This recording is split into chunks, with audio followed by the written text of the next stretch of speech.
GCC driving licence എടുക്കാൻ ഉദ്ദേശിക്കുന്ന ഒരാളാണോ? പ്രത്യേകിച്ച് ഖത്തർ ഡ്രൈവിംഗ് ലൈസൻസ് എടുക്കാൻ ഉദ്ദേശിക്കുന്ന ഒരാളാണെങ്കിൽ ഈ വീഡിയോ നിങ്ങൾക്കുള്ളതാണ്.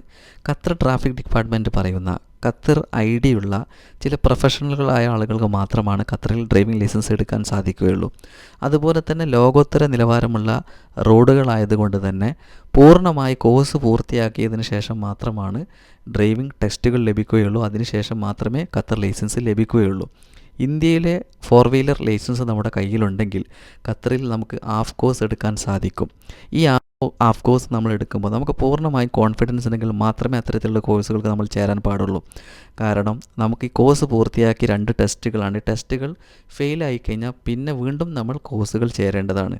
അതുകൊണ്ട് തന്നെ നമ്മൾ ചേരുകയാണെങ്കിൽ അൺലിമിറ്റഡ് കോഴ്സുകൾക്ക് ചേരുകയാണ് ഏറ്റവും ബെറ്റർ. കാരണം പഠനം പൂർണ്ണമായതിനു ശേഷം മാത്രമേ അത്തരത്തിലുള്ള കോഴ്സുകൾക്ക് ടെസ്റ്റുകൾ ലഭിക്കുകയുള്ളൂ. അതാണ് ഏറ്റവും നല്ലത്.